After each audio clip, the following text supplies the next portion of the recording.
Welcome to the Sage Advice Podcast, transforming the way people think and work so their organizations can thrive. Well, hi, everyone, and welcome to our podcast/webcast. My name is Ed Kless, and with me today is Michelle River. Michelle, welcome to the podcast. Thank you. Great to be here with you, Ed. And we are going to talk about something that is near and dear to both of our hearts, and that is segmentation of customers. And I know that this is something that you've been thinking about for an awful long time and have probably even evolved your thoughts even since the last time you and I talked about it. So in the age of COVID-19, why segmentation? Why now?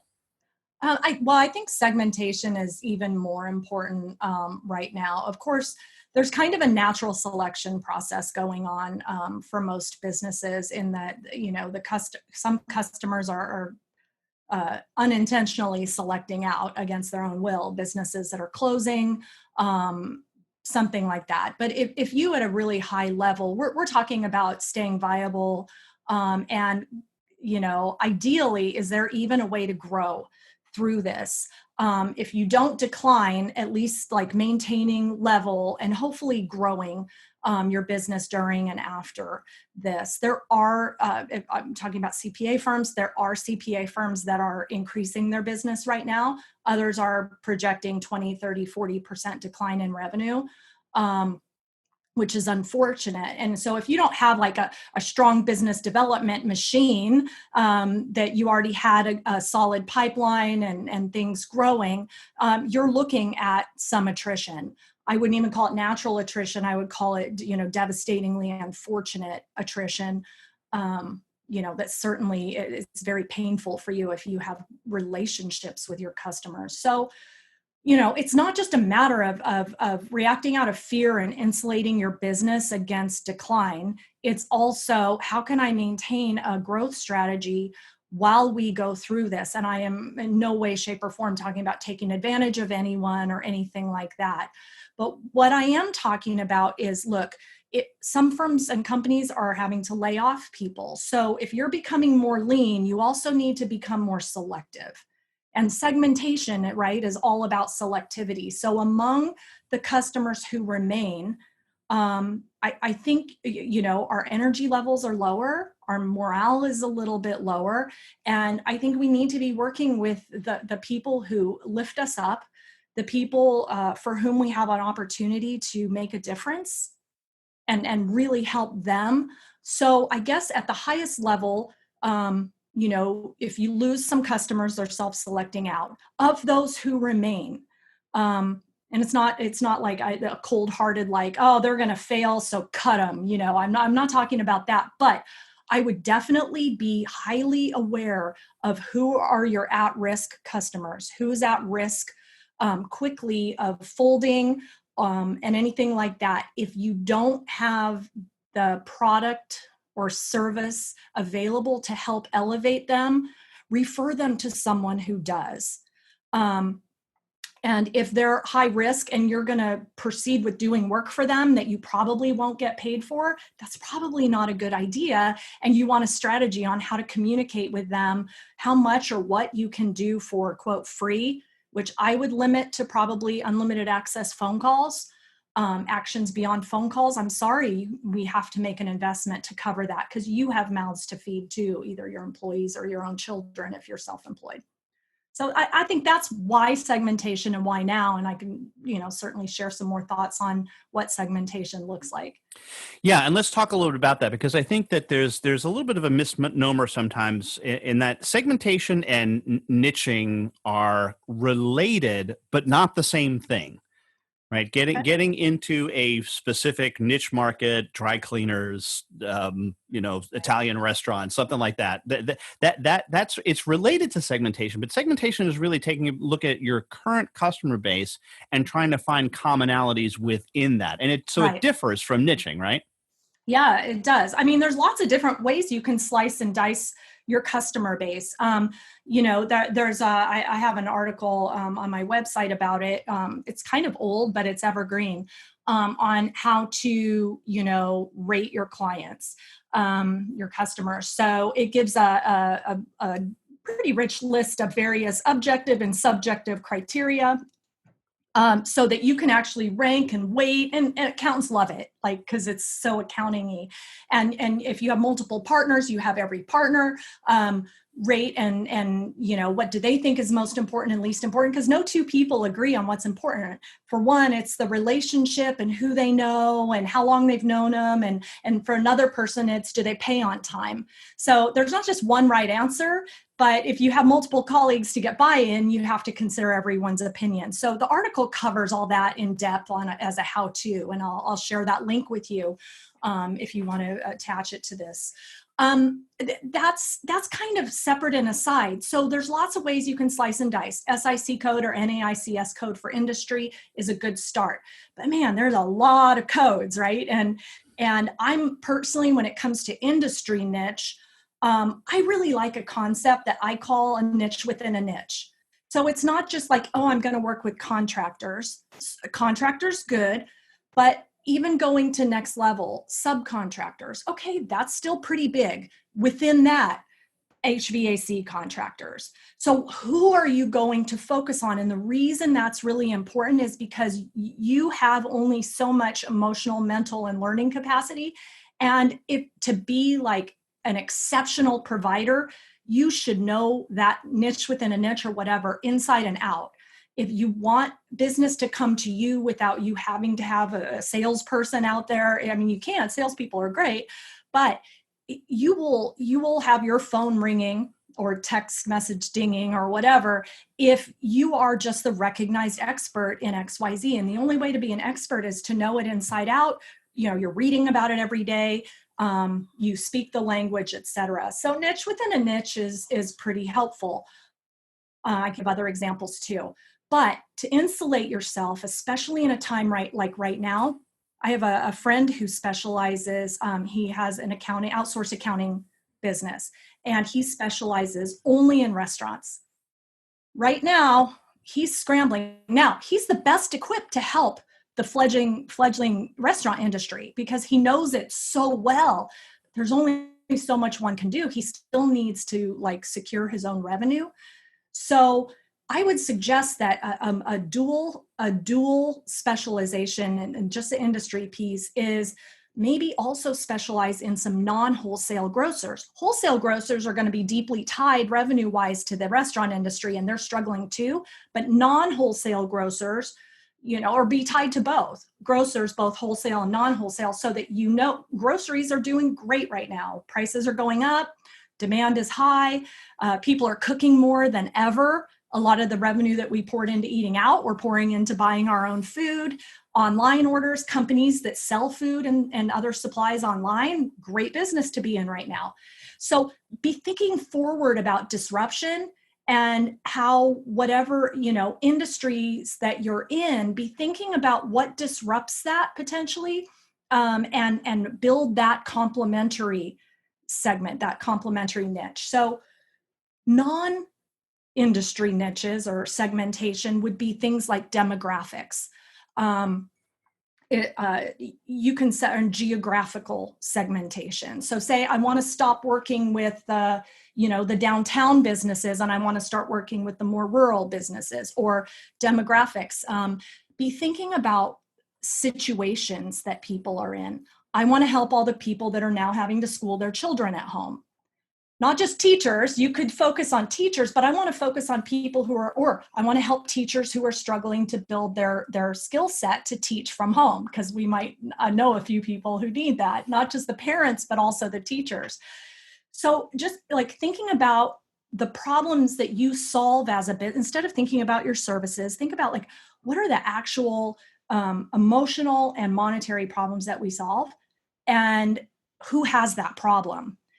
That kind of and be thinking about the need first and the solution second, I guess is how I would say it. Instead of product and benefits first, be thinking about the what are the triggers for what you do. Sure. How is it that you create value for people in the future or future potential customers, and then align around that? And because you and I are friends, and I know you'd probably give you an arm's length for some flour right now. I think that was one of the things that you were mentioning. I couldn't get flour for a month and a half. Yeah.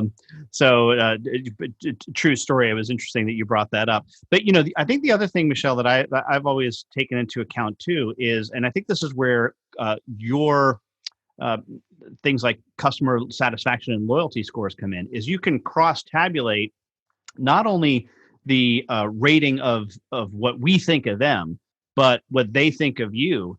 And you put those two together on a graph, that becomes extraordinarily powerful. Now you can Yeah. look at people across and say, okay, these are the people we like and like us. Well, let's get more of those folks, Right, right? right. So an appreciation factor. I have one of the first things that when I help my customers decide what should I focus on, like strategically for growth and in normal times, what should I focus on? The first thing I say is, what work do you love doing? What is your passion?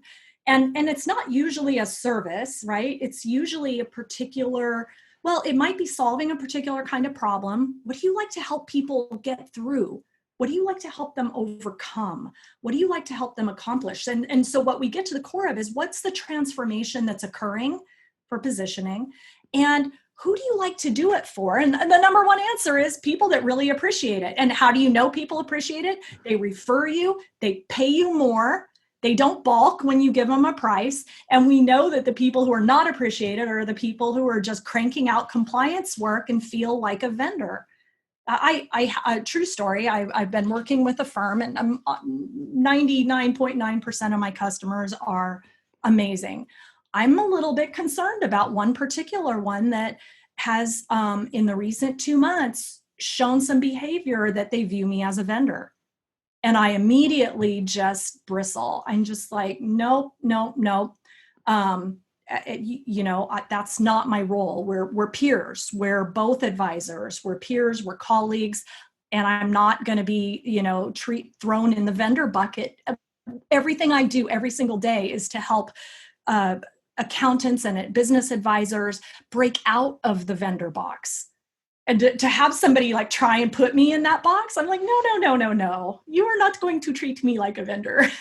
Mm-hmm. And so that's been like I always look at those things, even though it kind of rubs me the wrong way. I always look at them as a good, important lesson, because it reminds me, it feels really crappy to be treated like a vendor. And I'm hearing a lot of people right now, a lot of CPAs are telling me, we have to discount.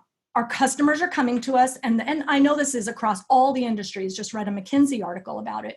Big companies, little companies, whatever, they're coming to their vendors and saying, I need you to give me a discounted price. And I'm vehemently against that. What I say is, don't panic. Take the opportunity to say, I would love to sit down with you and talk about something that will fit within your budget. But you're never going to change the deal without changing the price. If you do exactly what you're doing now for less money, you've lost price integrity. And I know this isn't a pricing discussion, it's a segment discussion, but anybody who treats you like that, you got to be really careful when you react on attitude, though, because anybody who treats you like that is possibly not a great customer. A premium customer is a customer who doesn't do that. But I guarantee you, when I sit down and have the conversation with the firm that put me in the vendor box, I say sit down. When I Zoom and have a conversation with them, I'm going to find out if they can take me out of that vendor box before I ditch them. Because if they can realize, if I push back and they can realize, yeah, that isn't very good. It isn't a good feeling to make somebody feel like a vendor. We don't like it. Why are we doing that to Michelle? They can overcome it. So I guess what I'm saying is, be polite, be diplomatic, stand up for yourself. And if somebody's not a premium customer, it might be your fault, not their fault. It might be that you let them walk all over you, or it might be that you let them treat you like a vendor. So my first segmentation wouldn't be say, ditch everybody who treats you like crap. Well, it's funny. This all goes back to, I think and you and I are big fans of David Meister. He's retired for a Yeah. number of years now, but I'll always remember that his questions where he says he wanted to find out what people were doing, the work that they were doing, and the people they were doing it for. And when he found out that about 60+% of professionals do tolerable Yep. stuff for tolerable people, he got depressed. He actually Yeah. got depressed because he's like, this is what they think. Becomes a self-esteem issue then too. And part of it is them and part of it is us. I think Meister even says, like, Monday you do work you love, Tuesday and Wednesday you do work you can tolerate, and like Thursday and Friday you do work you hate. Like, he had it broken down into days. It might have just been one day as hate, but I think it was a little more. Yeah, I mean, the first thing, I can't look, if you're doing work you hate, you're gonna suck at it. You might be able to do it great technically, but you're not going to be a pleasant person to be around. You're going to be the most pleasant when your work is passionate to you. Like, when I talk about pricing, I get animated. I can't help it. I just get really excited. When I talk about, I don't know, I can't think of something off the top of my head that I just dread doing. But when I could tell something you wrote a book about when you were passionate about it. Social media. How to be a professional on social media. Yeah, not passionate about that anymore. No, if somebody asks me, Michelle, can you teach me how to be successful on LinkedIn? I'll be like, I'm out. No, I'm not your person. Yeah, thank you for the reminder. I'm over it. I was passionate about it, and now I'm bored. So you can do that too. You can have had a passion and like move on. That's also, let's bring it back to segmentation. You can have a specialty. You can segment and pick and choose things that you love to do, and then decide to do something else. You don't have to, that doesn't have to be like the rest of your life. What you do is, your growth strategy can be, you know what, my vision for my company or my firm is to build in this direction for 5 years. Then train your replacements, right? Equip your replacements, let them keep carrying your momentum that you've helped build when you go and replace that work with something else. I don't know very many professionals that don't at some point get bored with what they're doing. Well, this has been great, Michelle. As you know, we have an exit question that we ask all of our guests, and that is, who is a hero of yours and why are they a hero? I have a really good hero right now. My daughter, who is a high school senior this year through this COVID crisis, and she is my hero right now because she was struggling mightily, and even working from home, and the chore of getting your kid to care about something that's not in front of them.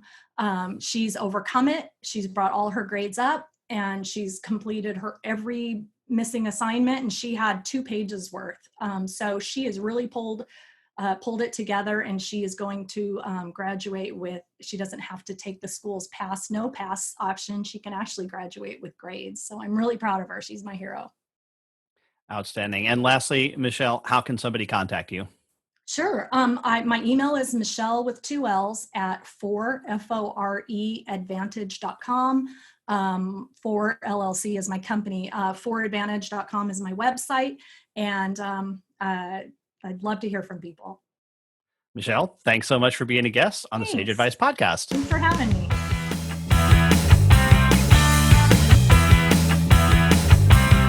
For more Sage Advice, visit and subscribe at sageadvicepodcast.com.